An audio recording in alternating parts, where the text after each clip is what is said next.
Right then, good morning everybody. My name's Eileen Roden. I'm from the PMO Flashmob. You can't miss our stand. You might just see the silver balloons hanging above that in terms of kind of PMOs. So it's stand 132. Feel free to come and see us as we go through the day. Today's talk is about PMO principles. Blatant kind of product placement. So this is a book that was released on the 30th of September called PMO Principles, and it's been written by me and a couple of my colleagues, and it's been written by two organisations who've got together. So the first one is a company you may not have heard of, but you will be going forward, which is a company called PMO Learning, which is a sister company to PMO Flashmob, offering training specifically for PMO resources. The other organisation that's been involved in the writing of these principles is an association for international PMOs, which has been grown in the Middle East for the last 2 years, and PMO Learning are bringing the certifications to the UK in 2018, so look out for those. So these two organisations have got together, and we looked at all of the kind of documentation who is out there around project and programme and portfolio officers. Having been the lead author for the last edition of the P3O Best Management Practice, we also had a look at the books that we'd written as well. And one of the questions we often get asked is, is there a set of things that every PMO should do? Is there a kind of a set of services or a set of functions that, regardless of the size or the scale or what level we sit at, should we undertake? And all of the research has shown that actually there is no set pattern. So it's hard work, and actually you just need to work that out for yourself, which really is not a huge help. And there is guidelines out there to help you kind of go through and pick what those functions and services are. We also speak to a number of people on the stand who say, well, actually what we've got is lots of PMOs across the organisation, and we all do different things. Is that okay? And actually it is, and said, well, actually what we can do is if we take a step back and really think about what makes a successful PMO in terms of an organisation and their success, it's really down to some underlying principles. And we've gone and we've kind of, again, based on research, so AIPMO has a link into a whole range of research, because it's got an academic board who's linked into the universities and research bodies. All the research has said there are different types, but actually there's 7 principles seem to kind of hold through regardless of that. So I'm going to take you through those 7 principles this morning.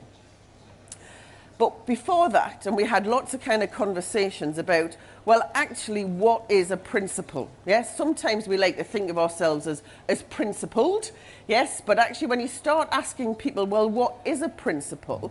We sometimes kind of struggle to define that.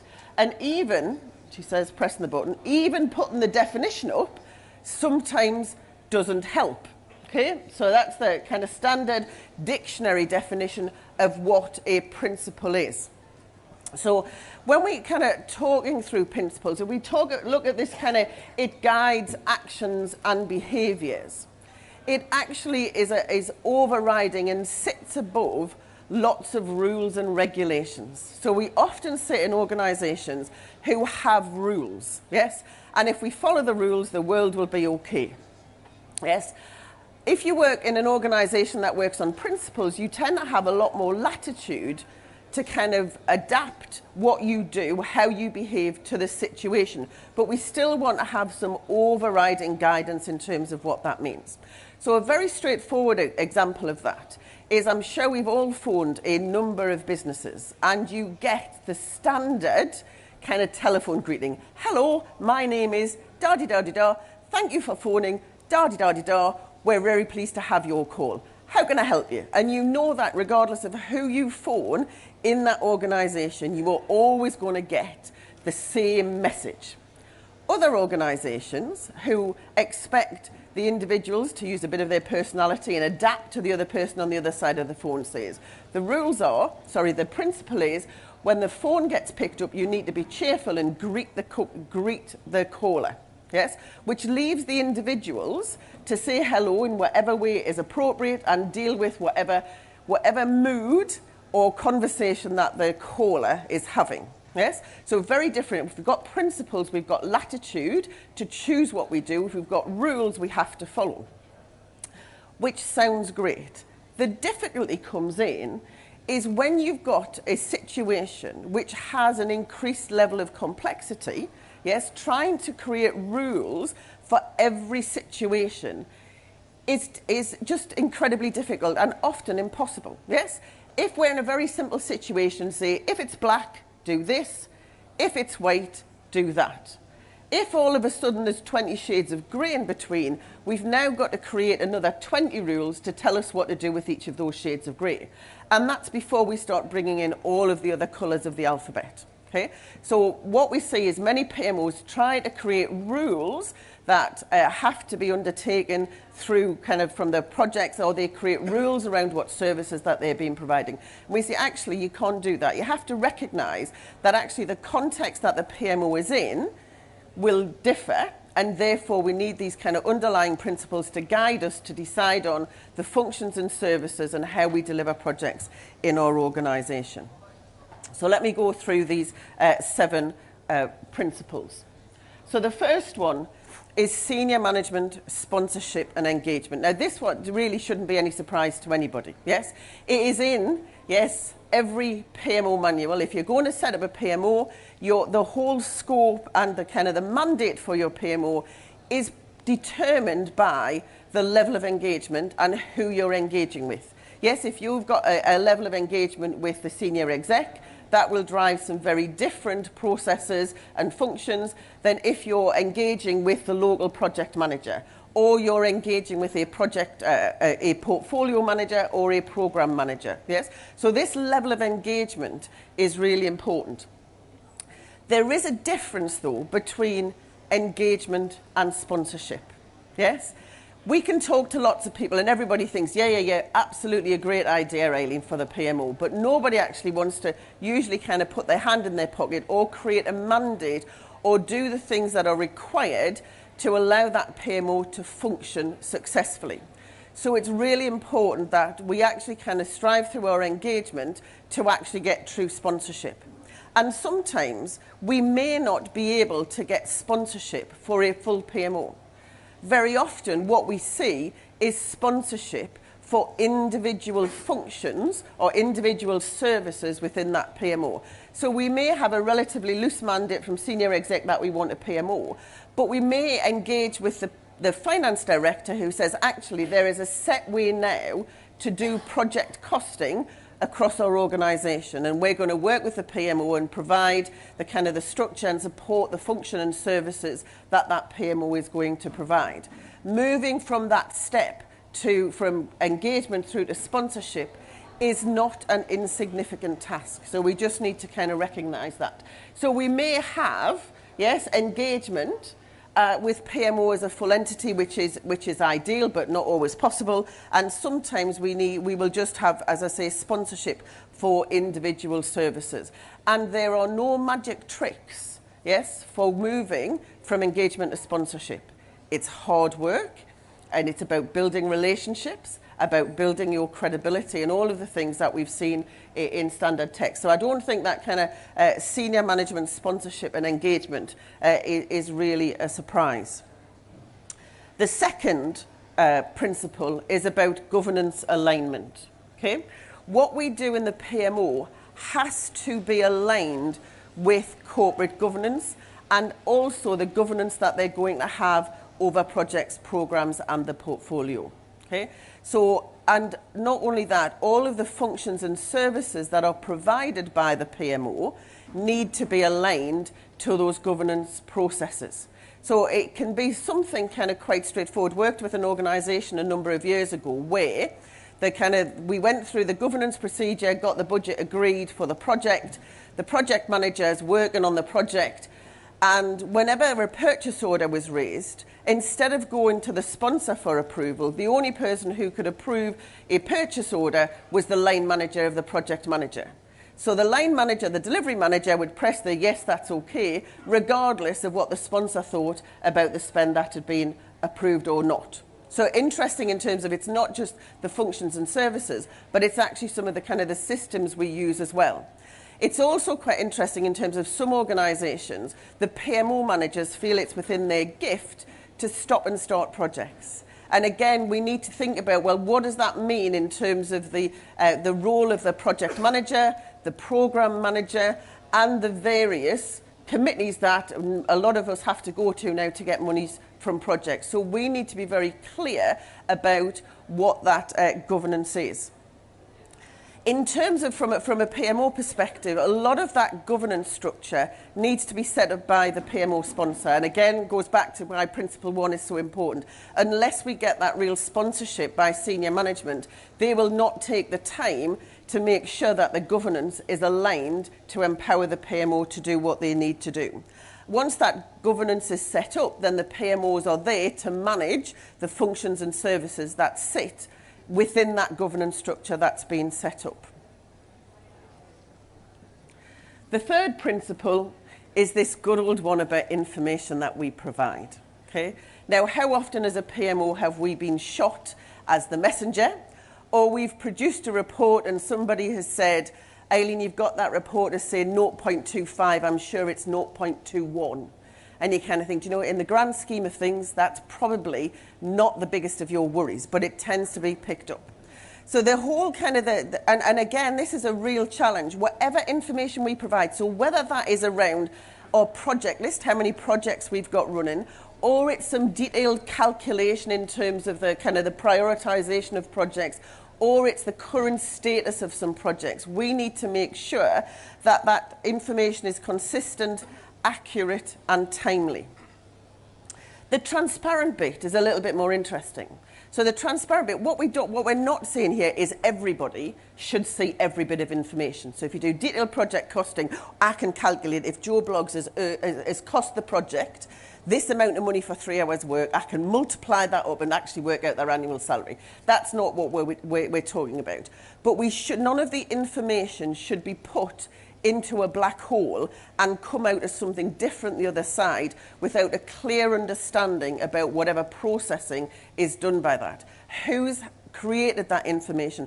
Who is the owner of that information? So again, it's not just that the PMO manager doesn't get shot as the messenger, it just means that people understand how the information is being presented. Again, worked in an organisation where the project manager would provide information, finance would produce a report for senior managers, and the project manager wouldn't recognise the numbers that the finance manager had actually kind of created. And so couldn't justify when they were called up in front of programme board and finance come with this report and the project manager says, well, I can't justify those figures or explain them because I don't understand where they've come from. So yes, so there's a lot of work to make sure that the information is understood in terms of its provenance and that we make sure we get this kind of single source of the truth. Fourth one, trusted challenge partner. Okay?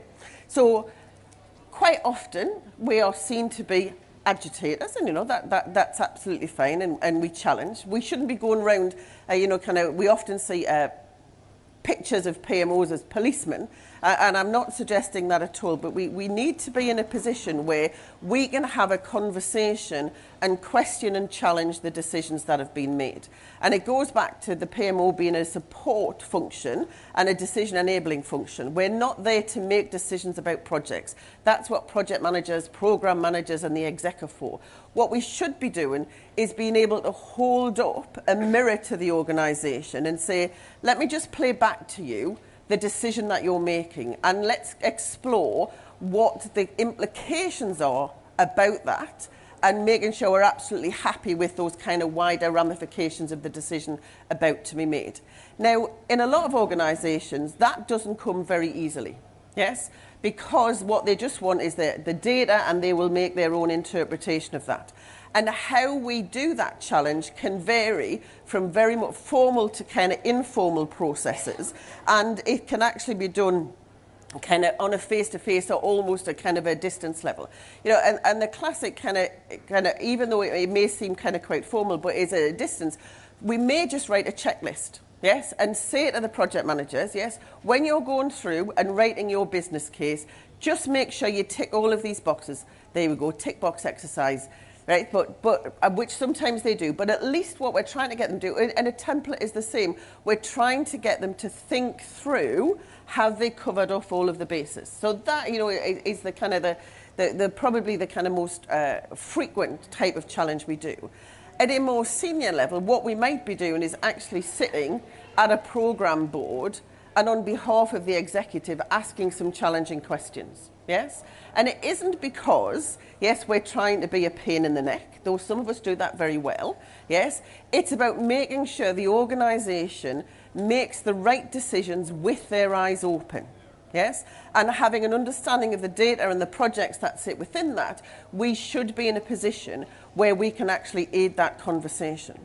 And I would also say, and it came up on the stand yesterday talking to a couple of people who came past the stand, we also need to recognise that we need to do it in a language that is appropriate. So project and programme management can speak, you know, kind of project speak. When you're working at portfolio level, the senior manager do not want to hear about kind of EVA and kind of days lost and all of that. What they want to know about is profit, bottom line, you know, kind of delivery of strategy, impact on the business. So interestingly, at a senior level, we actually need to talk a different language and ask different types of questions and explain it with a different language. Principle 5 is all about adaptive capabilities and services, and this is not necessarily new. Yes, again, it's kind of, hopefully these all make kind of sense to you and you recognise it. Whatever functions and services that you provide will have to be tailored for your organisation. And guess what? Your organisation is never going to be stable. So you are going to have to move with the times and move with your organisation to say that actually at this particular time our need for certain functions and services are going to be different from what we need in 6 months' time. Okay? And having been there, I hold my hands up, I worked in a large organisation and we had just the perfect system. We had perfect processes. We got a new senior exec who said, I want something different. And I thought, but you can't. It's absolutely perfect the way it is. It's working. All the timesheets are brilliant. The project managers keep all of the plans updated. Why would you possibly want to break something that's broken? And it's because the business had different needs and the senior executive, the new PMO sponsor, wanted something completely different. And so, do you know what I did? I left. Right, well, I'm not advocating. So I'm not advocating that you leave. What we should be doing, yes, demonstrate a greater level of maturity and expertise and professionalism than I did and stay and work with them to be the process, the functions and services that are actually required by that organisation. A couple of things we do need to recognise in that though. If we're changing our processes, we may need to change the capabilities of the individuals who are working within that organisation. And that sometimes is a really difficult challenge, yes? If we've been supporting project managers and doing a lot of kind of support work and all of a sudden we're now being called into the executive to talk about the portfolio, the chances are we're going to have to look at some different skills and capability in order to do that. The other thing is that if we have to cut our cloth accordingly, we may have to switch off some of those other services that we have delivered so far. And that gets really painful. So going back to that model of kind of, you may have certain senior execs who sponsor certain functions and services.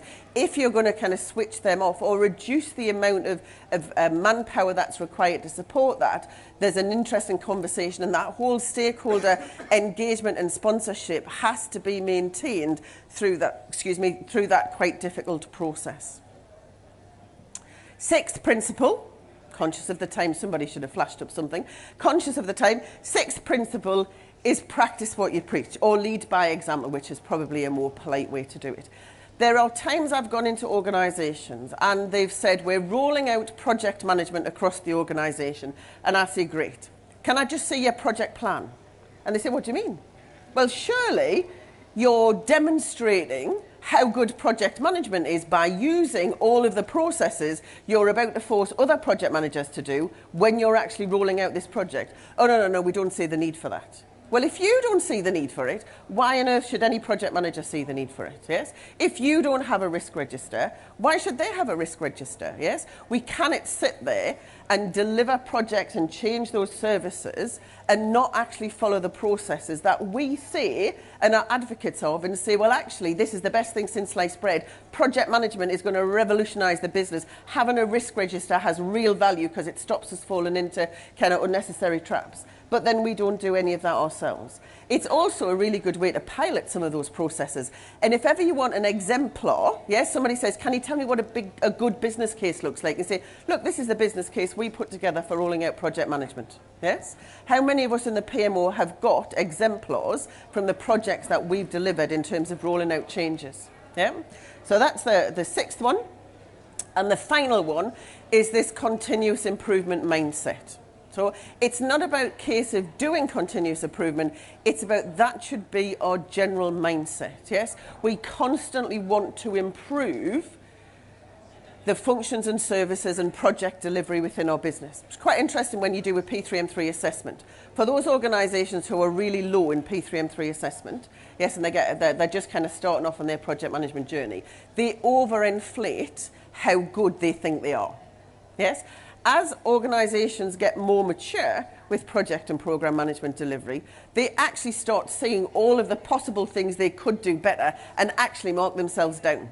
And we're saying, no, you're higher than that, yes? Look at all of these things. Yes, but we could do this and we could do that. So that general kind of improvement mindset should be endemic in the PMO. That doesn't necessarily mean new functions and services. It's about improving the ones that we've got sponsored by the organisation that are adding value to the organisation. Those are the 7 principles, so hopefully they kind of resonate. I think the one thing that we also need to recognise as PMO managers is that actually to do those, it's an interesting kind of, we talk about, are you a leader, are you a manager, which one are you doing? And it is a tightrope to walk, yes? So often we kind of say, well, we can kind of lead the organisation, we can show them how good project management is. And then you get accused of empire building when you put in a proposal for 27 people in the PMO. Yes, so we just need to be we need to play that, yes, depending on our organisation. And if we've got some credibility within the organisation, people might take our advice and guidance. There are sometimes we deliver functions and services that we as a kind of a specialist think, I'm not convinced this is the right thing, but it's what the senior management have asked for. We need to do that and manage that well, get some credibility, and then they will become that trusted challenge partner and talk about some new functions and services. So, I realise I've kind of rattled through that. I want to question, so if these are the 7 principles, I'm interested, how many of those 7 principles are partially embedded in your organisation? Who's got absolutely none? That's a good sign. Who's got 1 or 2? Got a couple, 3 or 4? 5 or 6? Who's got all 7 fully embedded? Oh, interesting, yes? So there's work for us all to do, yes? So when we did this kind of survey on a bunch before, that was the kind of breakdown.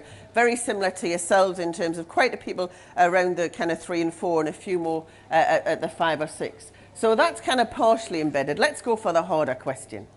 How many have got them fully embedded? So you could say, somebody from the outside world could come and say, do you know, absolutely, I can see that principle absolutely in place. So how many's got none fully embedded? Okay, there's a bit more honesty there. 1 or 2? That's where I suspect lots of people are. 3 or 4? Excellent. Or 5 or 6?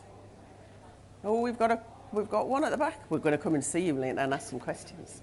And who's got all of them fully embedded?